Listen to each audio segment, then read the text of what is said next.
Hai Sobat Pintar, selamat datang di fitur AP Live. Kembali lagi bertemu bersama saya, Kak Ambar, sebagai tentor geografi kalian. Kali ini kita akan membahas beberapa soal UNBK Geografi pada tahun 2018-2019. Nah Sobat Pintar, soal-soal ini sudah tersedia pada fitur tes pintar dalam aplikasi Aku Pintar. Untuk Sobat Pintar yang apabila nanti dalam pembahasan kalian masih bingung atau kurang mengerti, kalian boleh langsung komen di kolom komentar di bawah ini. Nah Sobat Pintar, kali ini kita akan mendiskusikan soal tentang pusat pertumbuhan. Silahkan kalian coba kerjakan dulu ya dalam waktu 30 detik dimulai dari sekarang. Faktor fisik yang mempengaruhi suatu wilayah menjadi pusat pertumbuhan adalah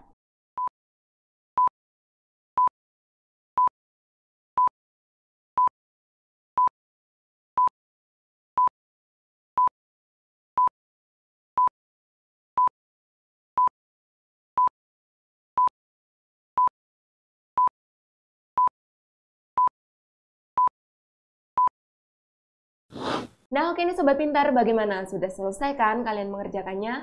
Kalau sudah selesai, yuk langsung saja ya kita bahas bersama-sama. Jadi pada soal kali ini yang ditanyakan adalah faktor fisiknya. Faktor fisik dari suatu pusat pertumbuhan. Oke. Pusat pertumbuhan merupakan suatu wilayah yang berkembang, memiliki faktor fisik maupun faktor non-fisik. Untuk menjelaskan apa perbedaan antara faktor fisik dan faktor non-fisik, kalau faktor fisik ini biasanya berkaitan dengan sumber daya alam atau kondisi alam. Selain sumber daya alam, bisa juga fisiografi dan lain sebagainya. Sedangkan faktor non-fisik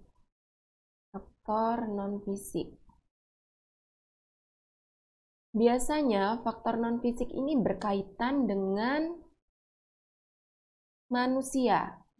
Jadi misalnya dalam opsi pilihan ada keterkaitannya dengan manusia, jangan dipilih karena itu merupakan faktor non-fisik. Oke, langsung saja ya kita lihat. Untuk yang A di sini merupakan tenaga kerja banyak. Berarti ini ada keterkaitannya dengan manusia. Langsung saja kita eliminasi. Yang B, kekayaan tambang melimpah. Nah, ini yang termasuk ke dalam faktor fisik. Kita lihat ya, yang C, aksesibilitas baik, D, pendapatan penduduk tinggi, dan E, tenaga terlatih banyak. Ada keterkaitannya dengan manusia semua. Jadi, opsi yang paling tepat adalah B, kekayaan tambang melimpah. Nah Sobat Pintar, kali ini kita akan mendiskusikan soal tentang teori sektoral. Yuk silahkan kalian coba kerjakan dulu ya dalam waktu 30 detik dimulai dari sekarang.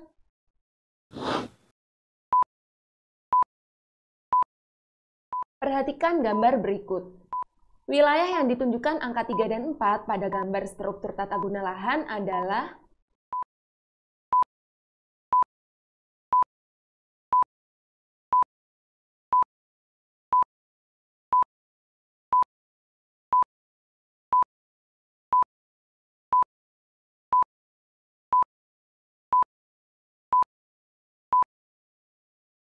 Nah oke nih Sobat Pintar, bagaimana? Sudah selesai kan? Kalau sudah selesai, yuk langsung saja ya kita bahas bersama-sama. Jadi pada soal kali ini yang ditanyakan adalah tentang teori sektoral yang dimana terdapat angka 1 hingga angka 5. Teori sektoral.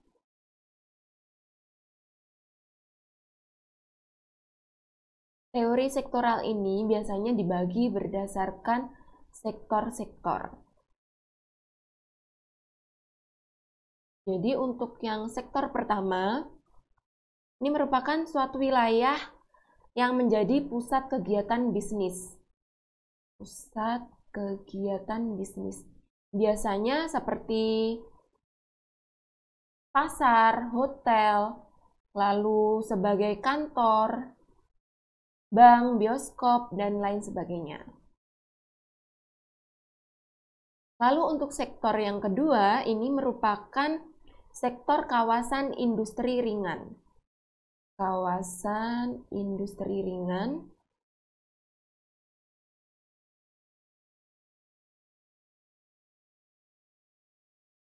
Selain itu juga sebagai dan perdagangan. Jadi pada sektor kedua ini biasanya terdapat pabrik-pabrik kecil dan juga toko-toko kecil. Lalu sektor yang ketiga, di mana sektor ini merupakan sektor yang ditanyakan pada soal. Merupakan kawasan pemukiman bagi kaum urban. Kaum urban ataupun kaum buruh.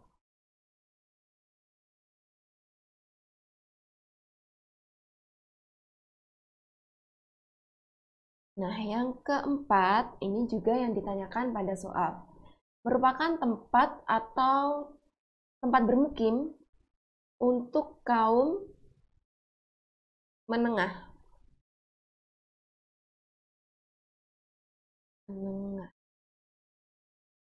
Nah, untuk sektor yang kelima, ini merupakan pemukiman bagi kaum atas, biasanya pejabat, kayak gitu, atau kaum elit.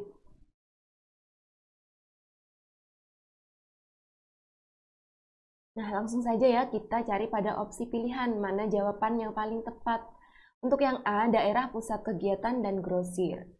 Bukan ya, tadi untuk pusat kegiatan adalah nomor 1, berarti ini langsung kita eliminasi. Yang B, pemukiman kelas atas dan menengah. Kelas atas tadi nomor 5 kan, berarti bukan juga. C, daerah grosir dan pemukiman kelas menengah. Ini juga bukan ya sobat. Lalu yang D, pemukiman kelas bawah dan pemukiman kelas menengah. Nah, untuk pemukiman kelas bawah terdapat pada sektor ketiga, pemukiman kelas menengah terdapat pada sektor keempat. Oke ya, jadi opsi yang paling tepat adalah D, pemukiman kelas bawah dan pemukiman kelas menengah. Oke, yuk langsung saja kita lanjutkan ke pembahasan soal berikutnya. Nah, Sobat Pintar, kali ini kita akan mendiskusikan soal tentang perencanaan tata ruang. Silahkan kalian coba kerjakan dulu ya dalam waktu 30 detik dimulai dari sekarang. Faktor-faktor utama dalam perencanaan tata ruang suatu wilayah adalah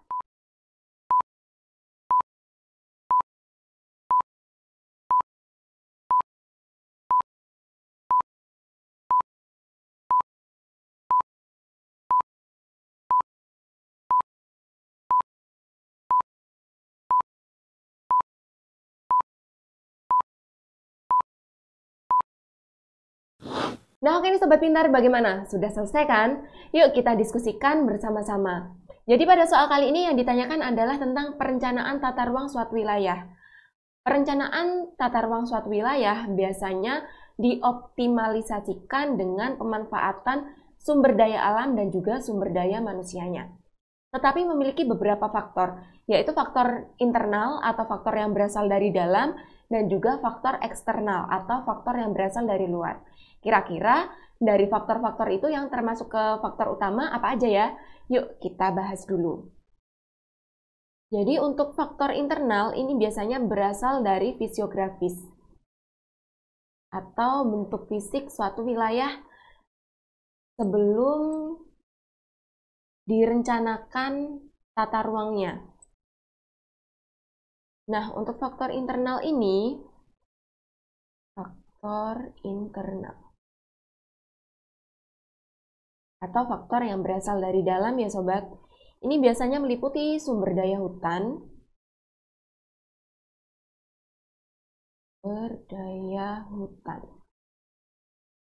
lalu sumber daya air,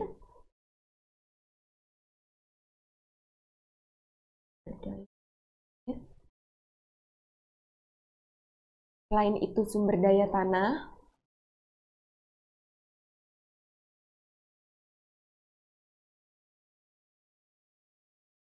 dan juga sumber daya mineral.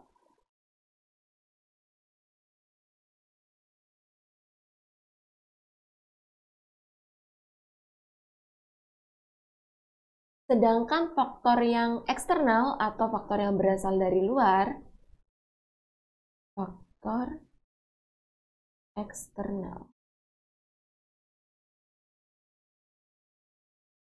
Ini biasanya meliputi interkoneksi. Interkoneksi atau jaringan dengan wilayah lain di sekitarnya. Nah, untuk opsi yang paling tepat kira-kira yang mana ya? Untuk yang A, sumber daya manusia, infrastruktur, dan regulasi. B, penggunaan lahan, kebijakan pengembangan daerah, dan juga infrastruktur. Yang C, sumber daya hayati, oke, sumber daya alam, dan juga sumber daya manusia. Yang D, sumber daya manusia, benar. Lalu sumber daya alam, benar juga, dan teknologi. Oke. Yang E, sumber daya hayati, kondisi fisiografi, dan transportasi. Nah, oke Sobat Pintar, jadi dari faktor internal dan faktor eksternal dapat kita tarik kesimpulan opsi yang paling tepat adalah D. Sumber daya manusia, sumber daya alam, dan juga teknologi, karena mencakup dari segi kedua faktor ini. Oke, yuk kita lanjut ke pembahasan soal berikutnya. Nah Sobat Pintar, kali ini kita akan mendiskusikan soal tentang pola pemukiman penduduk. Silakan kalian coba kerjakan dulu ya dalam waktu 30 detik dimulai dari sekarang. Faktor yang mempengaruhi pola pemukiman tersebar adalah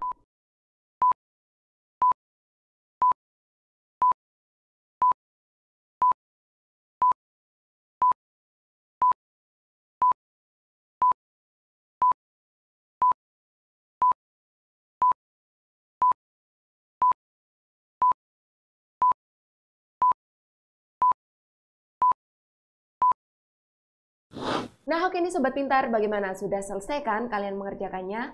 Kalau sudah selesai, yuk langsung saja ya kita diskusikan bersama-sama. Jadi pada soal kali ini yang ditanyakan adalah pola pemukiman, khususnya yang menyebar. Pola pemukiman biasanya dipengaruhi oleh kondisi fisiografis wilayah. Jadi kalau untuk pola pemukiman yang memiliki ciri tersebar, itu biasanya terdapat di daerah pegunungan.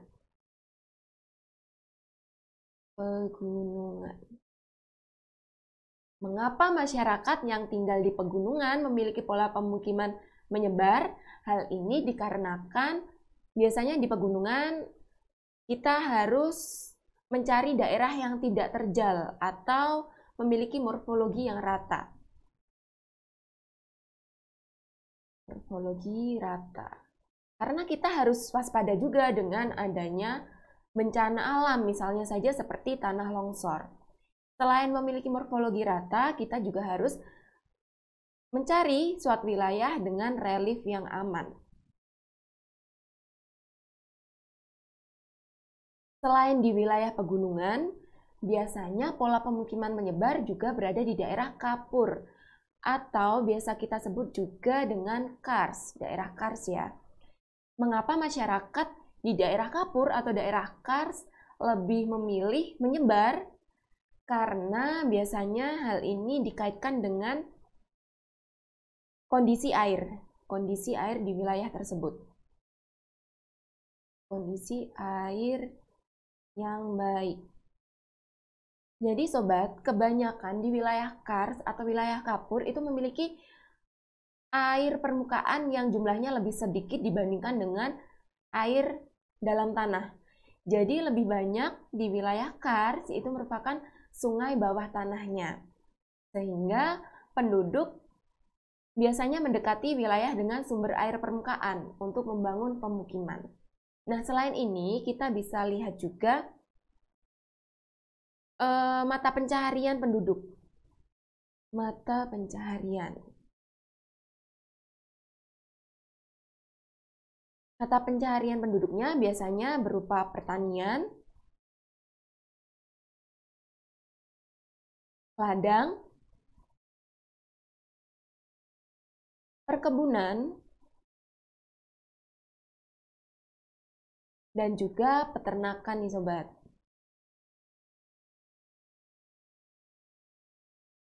Nah, dari beberapa hal yang sudah kita bahas tadi dapat ditarik kesimpulan pola pemukiman menyebar ini dipengaruhi oleh faktor jenis tanahnya dan juga sumber air. Terdapat pada opsi B. Oke, yuk kita lanjut ke pembahasan soal berikutnya. Nah Sobat Pintar, sebelum kita lanjut ke pembahasan soal berikutnya, kali ini kita akan menyaksikan video tentang batas geografis Indonesia. Indonesia memiliki batas-batas geografis dengan negara tetangga, baik itu batas secara daratan dan juga lautan. Dan berikut ini merupakan batas-batas negara Indonesia. Yang pertama adalah batas wilayah negara Indonesia bagian utara.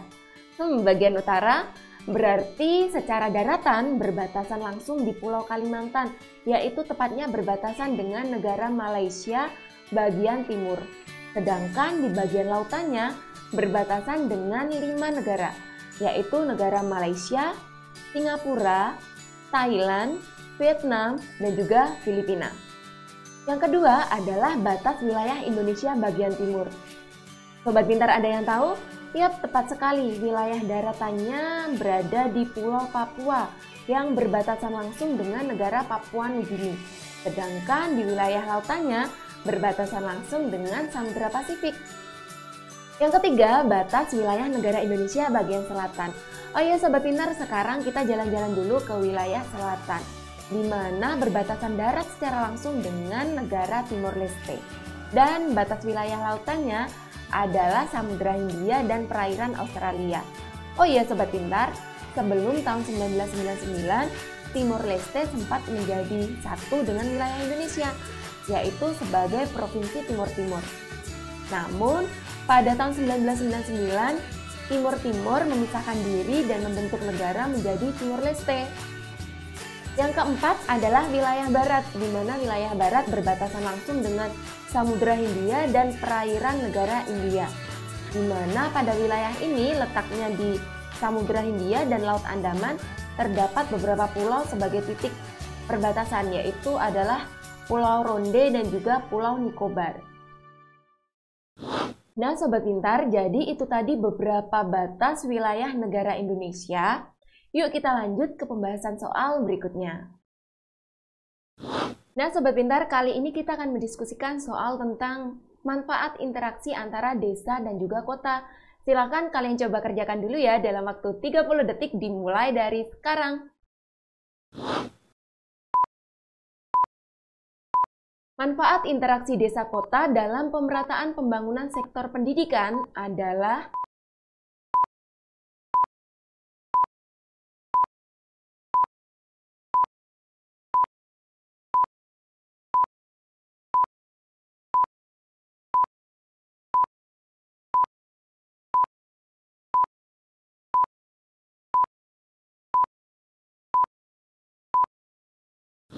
Nah oke nih Sobat Pintar, bagaimana? Sudah selesai kan? Kalau sudah selesai, yuk langsung saja ya kita diskusikan bersama-sama.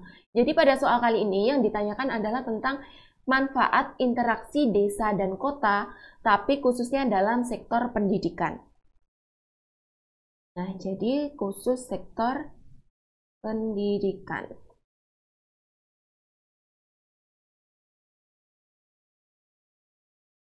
Jadi nanti dalam mencari jawaban, langsung saja kita fokus dalam sektor pendidikan aja.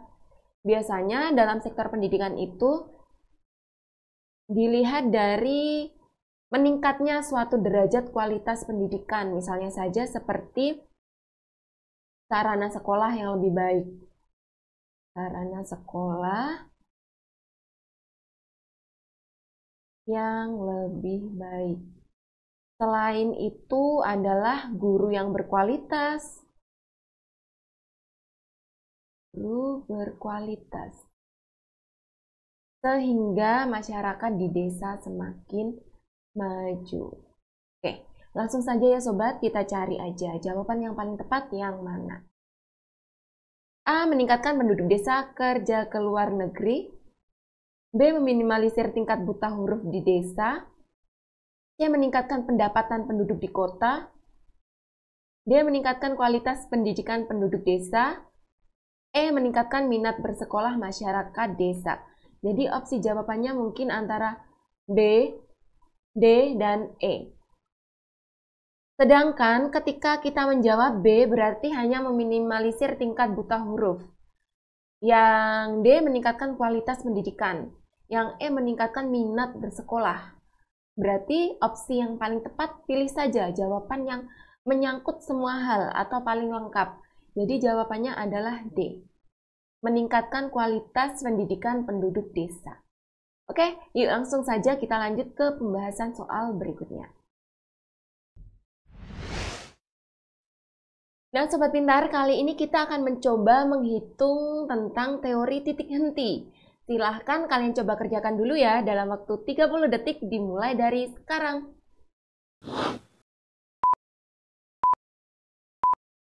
Jika jarak XZ 20 km, maka pembangunan rumah sakit sebaiknya pada jarak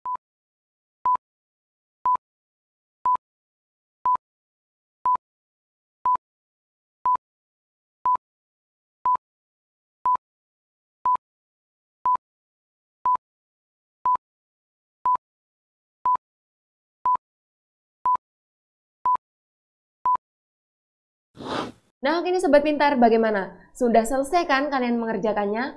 Kalau sudah selesai, yuk langsung saja ya kita bahas bersama-sama. Jadi pada soal kali ini, kita harus mengetahui rumus titik henti terlebih dahulu.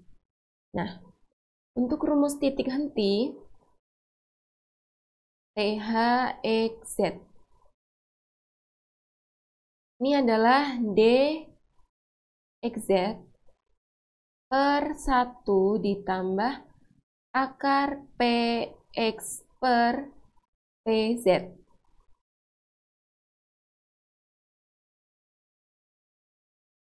Oh, karena yang tertinggi adalah Z, jadi di sini bukan X ya, tapi Z ya. Oke. Z per PX. Jadi di sini TH XZ ini merupakan jarak lokasi titik henti antara wilayah X dan juga wilayah Z. Lalu berikutnya di sini ada DXZ.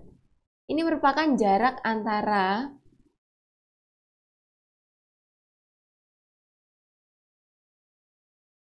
wilayah X dan juga wilayah Z.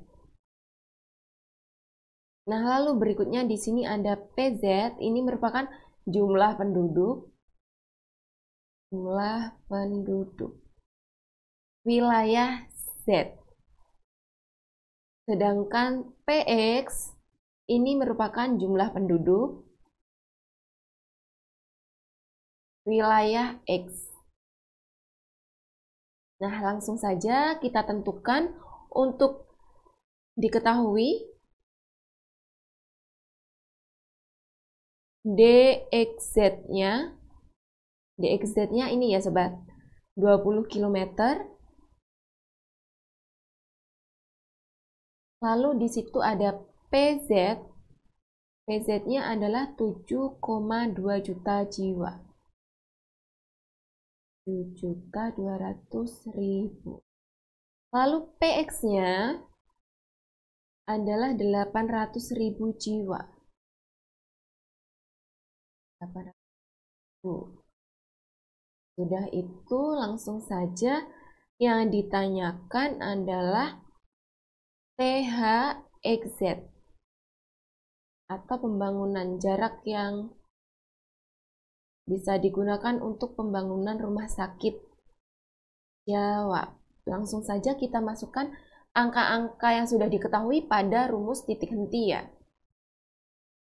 Jadi THXZ sama dengan DXZ-nya adalah 20 km per 1 ditambah akar PZ-nya adalah 7.200.000 dibagi 800.000 sama dengan, nah kita coret aja nolnya, ada 0,5, bawahnya 5.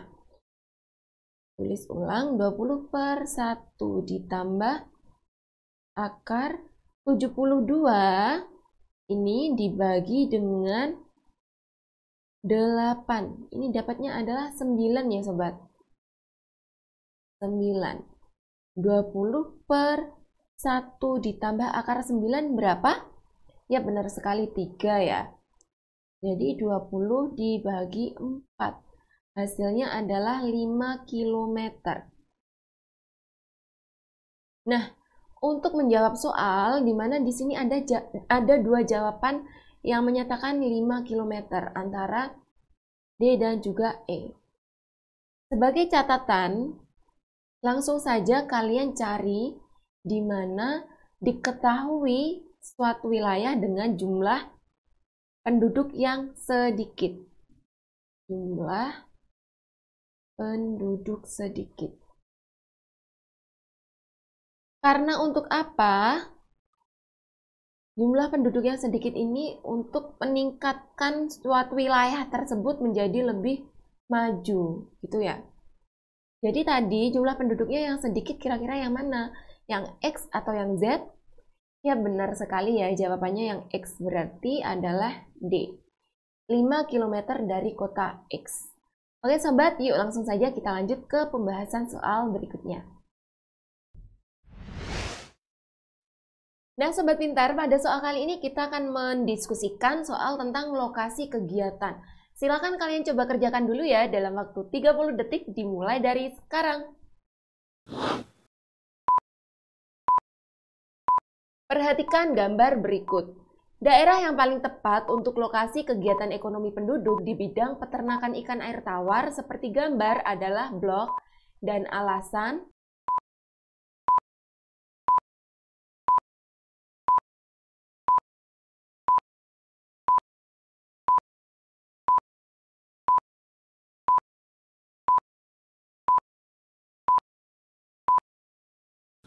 Nah, ini sobat pintar bagaimana? Sudah selesai kan? Yuk langsung saja kita diskusikan bersama-sama ya. Jadi pada soal kali ini kita harus mengetahui fisiografinya terlebih dahulu.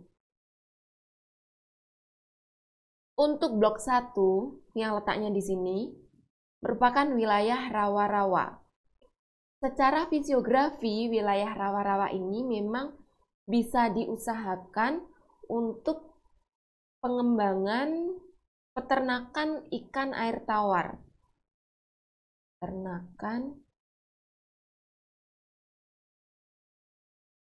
Peternakan ikan air tawar ya, dikarenakan apa? Dikarenakan wilayahnya dekat dengan sumber air. Jadi wilayah rawa-rawa terdapat air. Itu ya.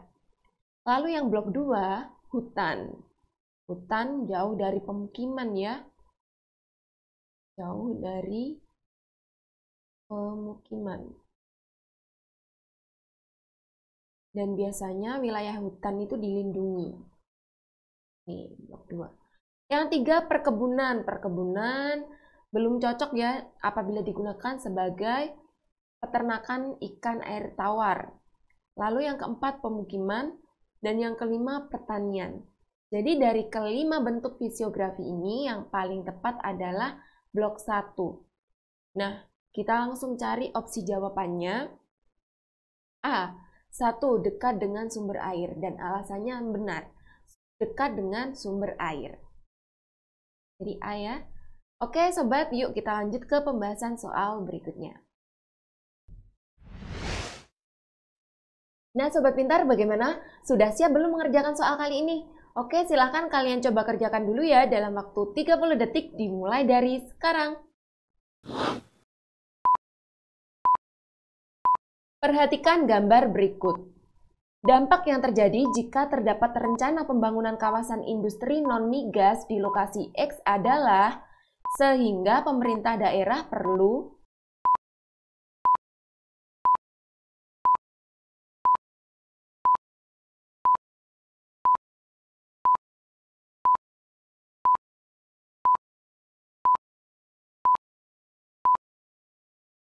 Nah, oke nih Sobat Pintar, bagaimana? Sudah selesai kan? Kalau sudah selesai, yuk langsung saja ya kita diskusikan bersama-sama.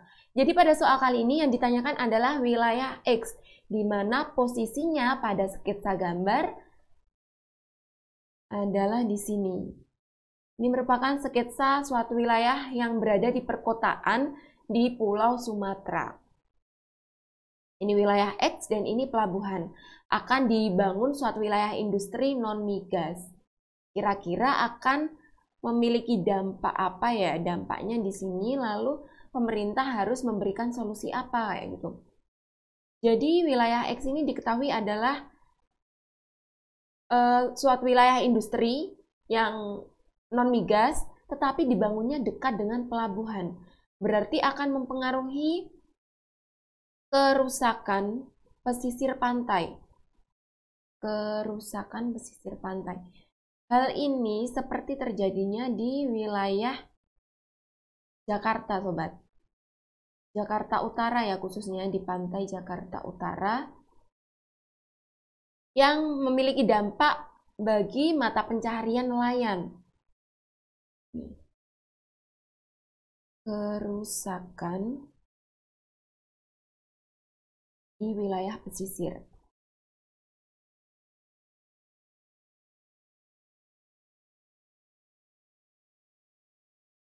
Nah, seperti tadi, di wilayah Pantai Teluk di Jakarta, khususnya di pantai utara Jakarta. Jadi mata pencaharian nelayan di sana banyak berkurang karena adanya pembangunan industri. Lalu berikutnya, di sini kira-kira apa sih yang harus dilakukan oleh pemerintah? Jadi hal ini bisa diupayakan dengan melakukan penanaman pohon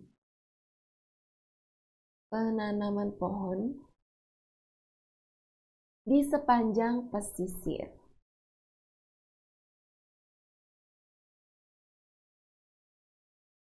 Sebagai upaya pencegahan ya Sobat. Jadi dari opsi A, B, C, D, E, opsi yang paling tepat adalah D. Kerusakan kawasan pesisir dan dengan melakukan penanaman pohon di sepanjang pesisir. Nah Sobat Pintar, jadi itu tadi beberapa pembahasan soal-soal UNBK Geografi tahun pelajaran 2018-2019. Semoga dapat kalian mengerti dan juga dapat kalian pahami dan bermanfaat untuk kalian. Oh ya Sobat Pintar, sebelumnya jangan lupa ya untuk like, komen, dan juga subscribe channel YouTube Aku Pintar. Dan juga jangan lupa untuk aktifin notifikasinya supaya kalian mendapat update video terbaru dari kami. Belajar pintar bersama Aku Pintar. Sampai jumpa!